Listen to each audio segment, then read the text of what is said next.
We want to welcome everybody to In the Music Room and Wayne Willingham. You got it. Hello. Thanks for coming. Helen, we got to meet Wayne a few months ago. Came to a few shows and sat around and played us some songs one night. And just quite a guitarist and quite a singer and songwriter. And I've been looking forward to him coming The song circles where we heard him first. Yeah, right after the show. That's right. That's right. We have probably gotten half the artists that played in here, done radio shows, have come to us exactly that way. Just stuck around after the show and played his songs. So that was cool. That's how this guy came in, man. He's the real deal. Look at this great audience. I know. So this is wonderful. So excellent. Wayne, thanks for being here, buddy. Thanks for having me, and thanks everybody for coming. I really appreciate it. The tennis pro, guitarist, philosopher. Not a tennis where pro. do you start with this guy? Well, from the Tennis beginning, they're instructor. Hey, if you get paid for doing it, you're a pro. That's Well, no, what I don't get paid for tennis. I pay for tennis, but Okay. I do play competitive tennis. I play in tournaments and leagues and things like that. Cool. The term we use in tennis is I do have some hardware, Okay. and that's trophies. I didn't start playing tennis until just a little over 5 years ago, and currently I'm at 14 trophies and on hold. So you took it seriously. Huh? Yeah. But yeah, it's I'm very passionate about the sport, and the people. Thing I like about tennis is that the people that you're playing with and against, everybody's so positive. Tennis is a very emotional sport, and you have to stay positive all the time, and that's the kind of person that plays it, and they're healthy. And You they're can't let the active. previous play beat you. No, I you- played in high school. So You have to have the shortest memory Yeah. to play tennis, but it's a lot of fun that way. You know, that's where he is now, Helen. But I'm interested in knowing where he came from and everything. Yeah. Where'd you grow up? I grew up in suburban Detroit, Michigan, Wow. listening to everything from Motown to Mitch Ryder and the Detroit Wheels, and then Ted Nugent and all the more hard rock out You're of talking Detroit. about all the stuff that America heard there. Oh, yeah. That was all good stuff. Oh yeah. What brought you to Texas, for goodness sake? Ex-wife and I, we got a corporate transfer from her job, and with the economy being the way it was in the Detroit area at the time, because it was always up or down, feast or famine, depending on how the auto industry was doing, it'd be a good move to kind of try someplace else out, and the Dallas-Fort Worth area was nice enough to take us. Absorb. There you go. It's absorbed a lot of folks. You know, there's a surprising number of people here from Michigan, too. Yeah. Oh, yeah. Probably General Motors and all had a little something to do with it. You grew up around Detroit. Mm-hmm. And what got you to playing music and writing music? I think probably I saw Elvis on TV when I was, 5 or 6 years old, and You and I are pretty close to the same age. yeah, so. yeah. Which one of us is complaining the most there? It's pretty close, but yeah, Elvis and hearing things like the Everly Brothers and so on, and all the usual suspects. A little later, I wanted to be Bobby Darin. So I think there was a point in time when every guy wanted to be Bobby Darin at one time. It was about the Mac the Knife time when he was on top of the world. Shock, baby. Yeah. Loved it. And the Bobby Darin was interesting in that he, though he was in rock and roll with things like Splish Splash and so on, he was also a throwback to the big band era. And he could do both. And then later he went more into the acoustic thing, doing like If I Were a Carpenter, the Tim Hardin song, and so on. And so he really covered a lot of ground, and he was much more influential than some of us may realize until you talk about him. But he's a very interesting artist in that way. So who influenced your writing and got you to writing? Wow. I can see the influence you've had to listen to. That's funny because I don't necessarily know who, other than to say everybody, but I'll say that probably my favorite songwriters of my entire life, and number one would be Joni Mitchell, who also has a little history in Detroit. Chuck Mitchell, which is where she got her last name, is from Detroit, and I knew Chuck a little bit way back in the 1800s, 1970s. Actually. Other than that, I'd say songwriting influences people like Paul Simon. How can you not be influenced by such brilliant writing? And fearless. Yes, absolutely. I think that's the word that comes to my mind when I think of Paul Simon. Is he'll write about anything, Yes, anytime, in any language. in any culture and make a hit out of it. And do it well. Oh, yeah. That's, the way he could turn a phrase, and I believe his parents were both like professors at NYU, and so he came from a very educated background. You can especially hear that in the early Simon and Garfunkel things, like the Dangling Conversation. People don't write songs with that kind of literary reference these days. Just wonderful music, and guitar-wise, Paul Simon again was quite an influence. Just learning how to fingerpick like that, and later, probably one of my most revered guitar heroes was Stephen Stills. He's Can't quite play like that, but who can? Well, he and Neil Young together in the Springfield, and and Crosby, Stills, Nash and Young were just over the top. So was the guitar the first instrument that you went to? Well, contrary to the desires of some parents who wanted me to play accordion or organ,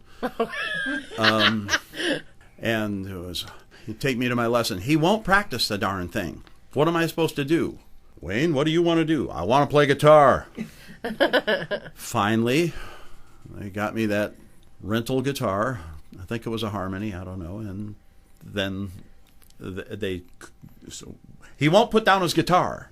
So the other complaint. One than the others.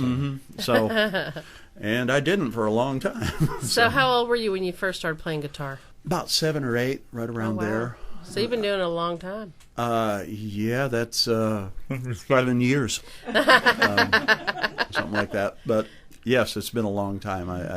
The funny thing is, though, that after playing full time in 1996, I just stopped. And you're leading into my question. That's good. I won't even have to ask it. Go ahead. That's good. I quit playing for a living, and I'd actually been trying to kind of pull my way out of it because I was doing other things. And I'm a software developer, and I had opportunities I wanted to follow there. And the last 2 years of my career, I only played 2 venues. I played every Friday and Saturday at Billy Bob's Texas in Fort Worth. And by the way, never been treated nicer anywhere that I ever played than I was at Billy Bob's. They respect the artists there, and that's something I always appreciated about them. That is nice. And the only other thing I did other than then is a place that's no longer there. I was doing warm-ups for touring artists coming through at Caravan of Dreams. Oh yeah, I love that place. Was one of my favorite places. Best sound system I ever played through. Robin Ford in there was just, I'll never forget it. It Tremendous was guitar a player. Night of. In fact, that's a picture of me and him right over there that night at the Caravan. Robin Ford was a guitarist for Joni Mitchell on the Miles of Iowa tour, and 15 with Tom years Scott. old at the time. Yeah, that was what was amazing. Yeah, you and I have talked about Robin Ford before. Let's stay on Wayne for a minute here. Robin's pretty good. You played up till 1996, and then you just stopped. I stopped, and I won't say I didn't pick up a guitar at all, but to be honest, probably no more than 5 hours a year. And after a couple of years of that, I go to pick up the guitar, and I go, it's like a foreign object. Terrible. I couldn't stand listening to myself because I knew how I sounded before, and so I didn't. And then one day I ran across my friend Stacy Clark, who's here.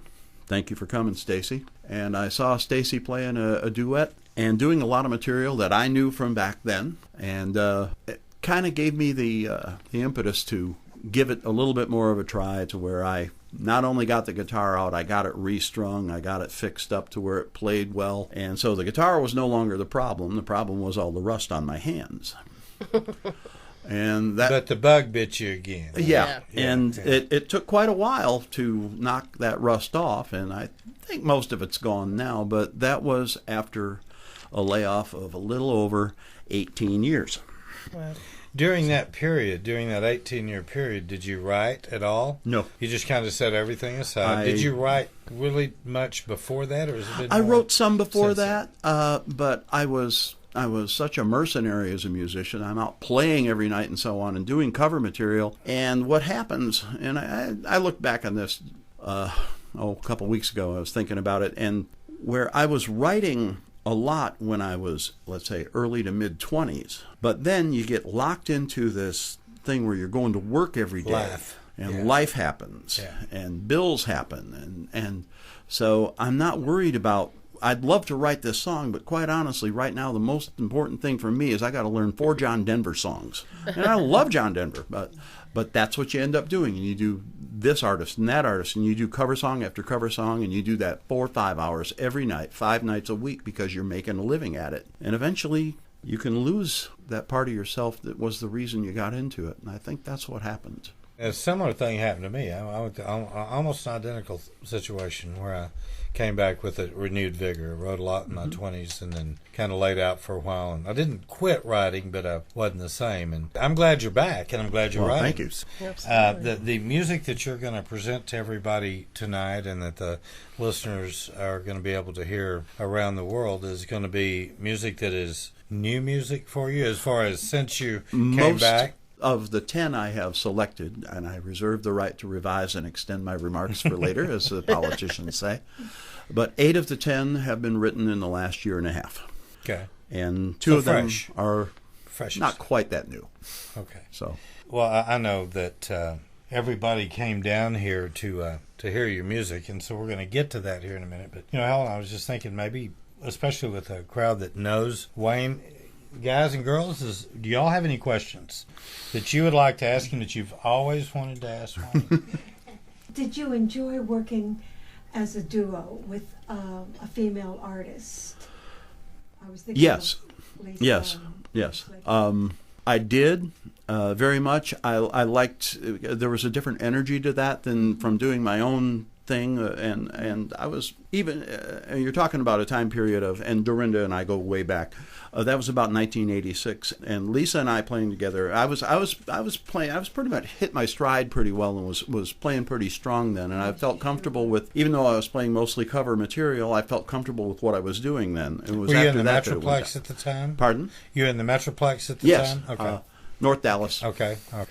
I was playing with Lisa, and it was like a little bit country, a little bit rock and roll kind of thing. Somehow we ended up on stage together one night, and as soon as we hit harmonies together, we just kind of looked at each other and went, "Uh-oh." Good stuff. We understand. Helen and I understand. And just remarkable how well the two voices, so different, blended together so well, and we could read each other's minds. We didn't have to think about it, and that's the way it was from the minute we got on stage. Cool. So Mike had a question for you. Yeah, Mike. You said in your professional career, can you tell us a little bit about that? Who you played with, or some of the more notable events you went through?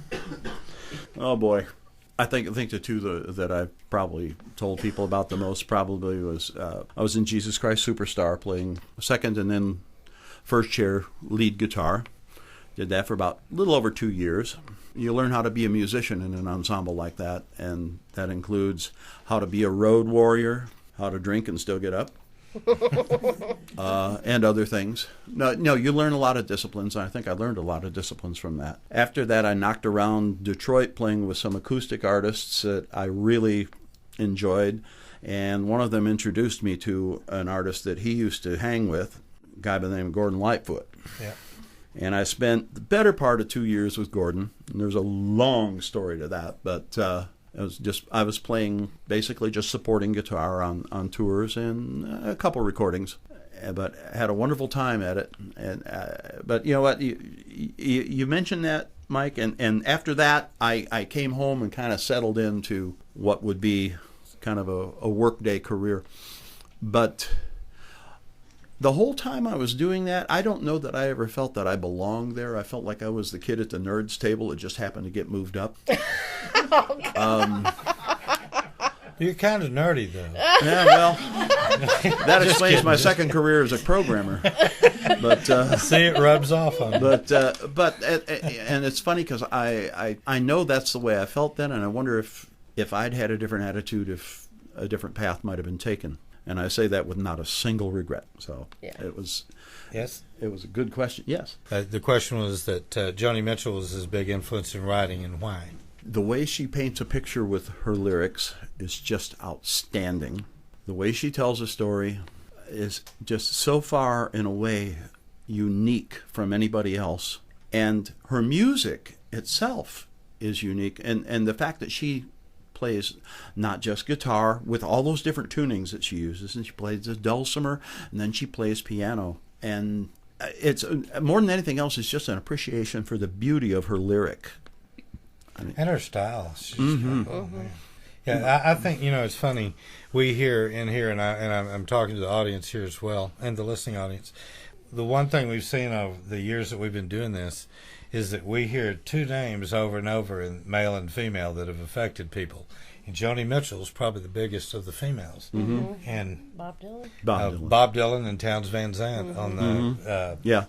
We had a friend drive out here, two veterans of our show, that drove out here in a bus to go to Townes Van Zandt's grave. Wow. And they came from California. They came from California. The bus had a crystal chandelier. It was a nice bus. Yeah, it was.